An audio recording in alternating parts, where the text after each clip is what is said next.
you hear Big Ben. The first bell you hear marks the hour, and that bell, the name of that bell is Big Ben. Everybody calls the clock tower Big Ben, but you don't see Big Ben, you hear it. The name of the clock tower is the Elizabeth Tower. It used to be the St. Stephen's Clock Tower, but they changed the name of it to celebrate Queen Elizabeth's 60th year on the throne. So the late Queen's Diamond Jubilee. To mark that occasion, to celebrate that year, they renamed that clock tower. So everybody calls the tower Big Ben, but it is the bell inside. The building in front of us, this is the old County Hall for London. This is like a town hall built for the Greater London Assembly. This is now the largest Marriott hotel in Europe. And beneath the hotel, you've got Shrek's Adventure, you've got the aquarium, the Sea Life Centre, the London Aquarium, and you've also got the London Dungeons as well, beneath this Marriott hotel. And here to your right, you've got London's #1 tourist attraction. This is the London Eye, and it stands 452 feet. And this is the 4th largest observation wheel in the world. They built this wheel flat across the river, so it laid flat, they pieced it together, and it took 2 days to lift up. And it quickly became the most popular tourist attraction. Built for the year 2000, they carried around 60 million people. There's 32 glass pods, which isn't a random number. Each pod represents one of the 32 London boroughs. So each pod is an area for Greater London. The idea being, when you get to the very top, you see every single one. You should see about 40 miles across. So a brilliant way to see London quickly. The wheel slowly rotates, and it's a half-an-hour trip. You can hire out one of these pods, and you can hold an event. For £1,000, you can get married on the London Eye, so you can have your wedding as this wheel rotates.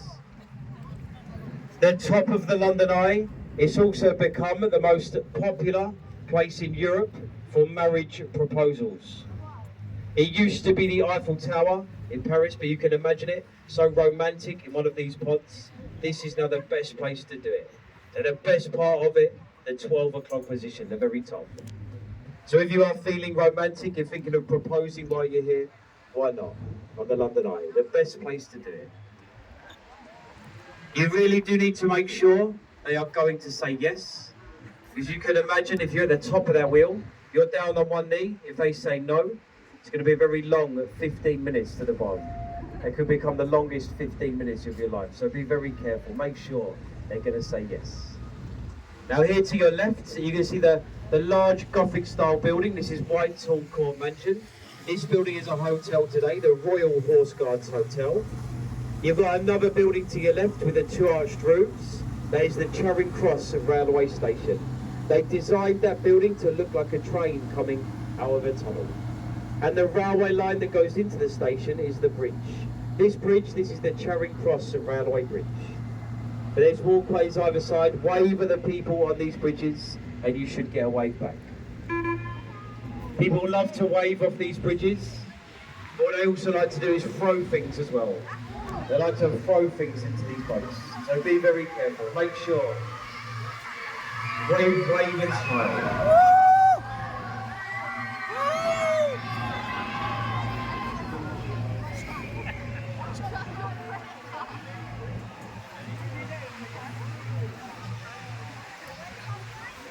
Walking bridge. Now we get through that bridge and we look to your left. You've got the tall stone Egyptian obelisk. This is Cleopatra's Needle, and that is said to be 3,500 years old. Carved in Egypt, the needles, they were carved in pairs. There is a twin. It stands in Central Park, New York City. So the other one to the needle is in America, in New York.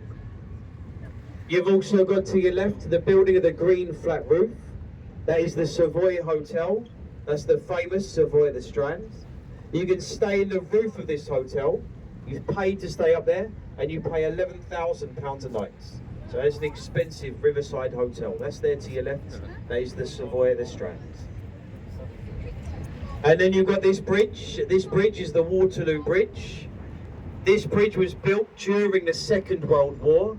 And when they built the bridge, the men working on it, they were called away to fight. And all of the work, it was took over by the women. The ladies built this bridge. This bridge was built by a 90% female workforce. And they call it the Ladies' Bridge over the Thames. It was built by the women, and they've done a fantastic job, as you can see. And then on your right, as we're through the bridge, you've got the concrete building. It's got the electronic sign. This is the Royal National Theatre. That building gets voted every year. This is the ugliest building here in London, and you can see it. Look, a car park or a power station. If you go in that building, there's 3 theatres. They're some of the best in the country. The outside lets it down, but it's very beautiful inside. The Royal National Theatre. And then coming up to your left, you got a boat on the Thames, a famous boat today, the black and white boat. It's called the St. Catherine, and this is an old royal barge. So every time a member of the royal family, when they used the river, this is the boat they came on. This is the boat they used. There to your left. Royalty, they don't use this boat today. They got a much nicer boat, a much newer boat today. It's called the Gloriana. It's a golden rowing boat. It's called the Gloriana. So if the king ever comes to the Thames, William and Kate, if they ever come on the river, which they do from time to time, they use the Gloriana instead. And if Harry ever comes on the river, they still use that one. They just chuck him on there. That's the St. Catherine. The large white ship to your left, this is the Wellington. That ship, it was part of the New Zealand Navy. Today, this is permanently on the Thames. But coming into view at the back end of the ship, there's an archway.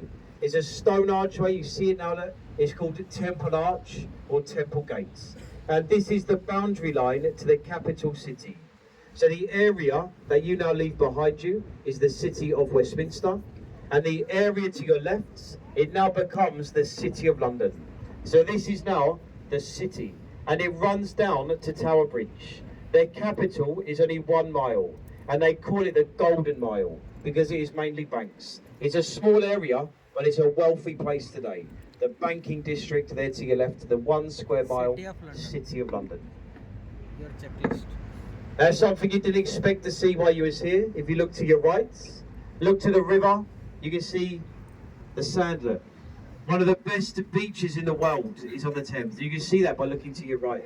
A tropical foreshore, they say that, of the River Thames. You don't need to go anywhere else, and you've got weather like this, and you've got beaches like that. Just come to London. The red brick building to your right, this is the Oxo building.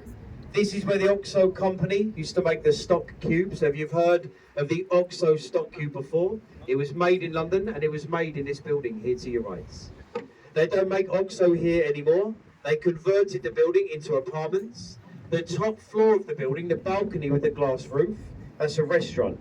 Run by Harvey Nichols, gets voted as one of the top 5 restaurants here in London. So you can see that now, look, Harvey Nichols and the Oxo Tower. Now looking across to your left, so what you do get as we approach the bridge is a nice photo of St Paul's Cathedral. So I know you've a few people with your cameras, so if you look to your left now, you get a nice view. As we approach the bridge to your left, look across it, you see the dome and the cross. The building on your left with the green steeped roof, that building used to be the City of London School for Boys. Today, this is a bank, a wealthy American bank at JP Morgan. And then the tall glass building to your right, these are apartments. That building is called number 1 at Blackfriars. So a brand new apartment building, and they sold the 4-bedroom apartment at the top of the building. Is sold for £27 million. So these are expensive apartments. You pay millions to live in London, but what you really pay for is the view that you get. So the higher up your apartment, the more expensive the apartment becomes. This bridge, this is the Blackfriars Road Bridge. The second one along is the Blackfriars Railway Bridge. These are the lowest bridges you pass beneath. There is plenty of room above us, as you can see, there's loads of room above the boat, because you're going down the river and we're on the low water. But in a moment, the tide is going to start to flood in, and the river level will rise 7 metres. And then the tide will come up to the green mark that you can see around you. And on the high water, when the river has come back, we won't fit this boat through this bridge, because that is how high the tide will become. So 7 metres the tide will now rise, and we won't fit this boat through that bridge.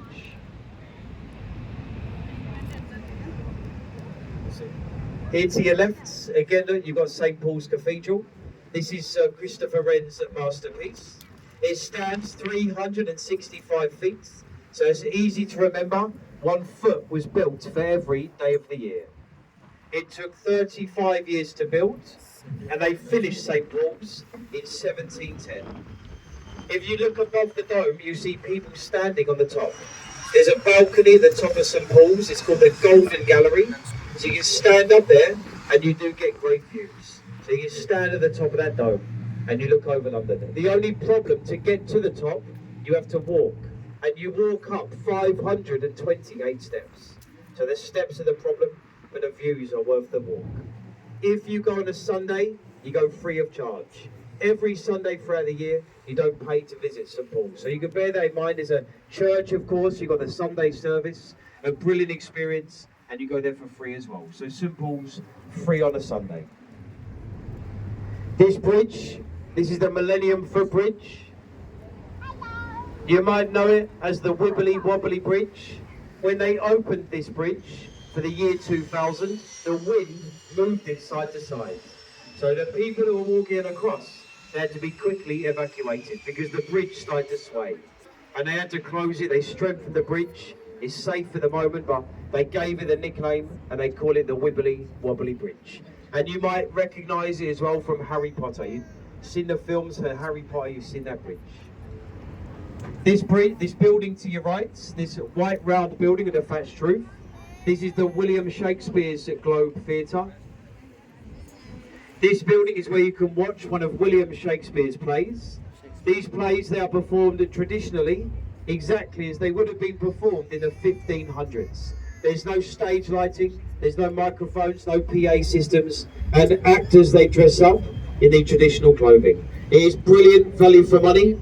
You can pick up a standing ticket and it's only £10. So for live entertainment here in London, that is great. Value for money. Shakespeare's Club. And is everyone enjoying the live commentary so far? Yes. Hopefully I'm speaking slowly enough. I'm told I speak too quickly, but so I know there is people from all over the world on board, so I try and speak as slow as I can, and hopefully it does add to the trip. And then you have this bridge. This is the Southwark Road Bridge. The area to your right is the borough of Southwark. This is one of the 32 London boroughs that surrounds the capital city to your left. Now on your right, tucked in the corner of the bridge, you've got a pub. This pub is called the Anchor, and it was built in 1615. So parts of the pub, 400 years old. Very old, it's a very famous pub on the Thames. William Shakespeare used this pub, using the changing rooms, using the attic, as changing rooms, before performing in theatres nearby. The area to your right, this is the old entertainment district for London. So you came here on your right for the theatres, you had the illegal fighting, you had the gambling dens, the cruel sports. It all took place in Southwark. So this was the entertainment area. This is the old West End of London. So today, you go to the West End. Years ago, you came to your right for the entertainment. It became a notorious place, you can imagine, very dangerous area, Southwark to your right. On your right, you got a pirate ship. The ship is a working replica to Sir Francis Drake's Golden Hind. Sir Francis Drake, the first English captain, sailed a ship around the world. Did that journey on a ship identical to this one, here on your right, the Golden Hind. And then the bridge. This is the world famous London Bridge. Not much to look at, and it is often confused with the bridge further down. The further down bridge is Tower Bridge. London Bridge has got the name written on it. It really is a London Bridge. This is the 5th London Bridge to stand here in 2,000 years. And I'm sure you've heard the nursery rhyme before. Some of the bridges fell down. The bridge that stood before this one, it didn't fall down, they had to take it down. London Bridge was sold to an American oil tycoon called Robert McCulloch. An American bought London Bridge for $2 million. London Bridge, it was then moved to America. And they rebuilt London Bridge, Lake Havasu City, in the Arizona desert. So Arizona is where you find London Bridge standing today. On the Thames and in the desert, Lake Havasu City. And then on your right, you've got the Shard. This is Western Europe's tallest building. Stands just over 1,000 feet. They designed the building to look like broken glass that fell from the sky. People think it's not finished or broken at the top. People think it's not complete. But it is finished. It's just designed to look like that. Broken glass. On the 72nd floor of the Shard, there's a viewing level. So what you can do while you're here is stand at the top of the Shard. That is the highest viewing platform. But the problem with it, you have to pay to go up there. And it can become very expensive. Sometimes you have to pay £45 each. So it can be expensive. They do give a discount for the children. For the children, it's £25 each. So that's very generous. I've never been to the top of the Shards because I've got 8 children. So I've not been up there. Where I go with my 8 children is here to your left. Look at the top of that building instead, look. See the building with the curved roof? See the people up there? That's called the Sky Garden. And that is the world's largest indoor rooftop garden. And you go there free of charge. Doesn't cost a penny. So you want the views, you want to save your money, you go there instead. That is the Sky Garden. And on your right, the warship. This is the HMS Belfast. Built in Belfast, Northern Ireland. Launched on St. Patrick's Day, 1938. Saw lots of action for the Second World War. This was a powerful ship years ago. Last fired the guns in anger during the Korean War campaign. Flagship for the United Nations, but here on the Thames today, and it is open to the public. Now, ladies and gentlemen, in front of us we have Tower Bridge. It's not a very good photo in front of the boat, so what we like to do is turn the boat round. So don't worry about trying to get a photo just yet. All we do, we go past the pier, we get close to the bridge, we turn the boats, and you get a side-on view. So that is a much better photo to take. So don't worry just yet. You see us start to turn, you get a nice photo as we do. But while you've got your cameras ready, if you look to your left, you've got the famous fortress, the Tower of London. Dates back to 1078. The oldest section is the bit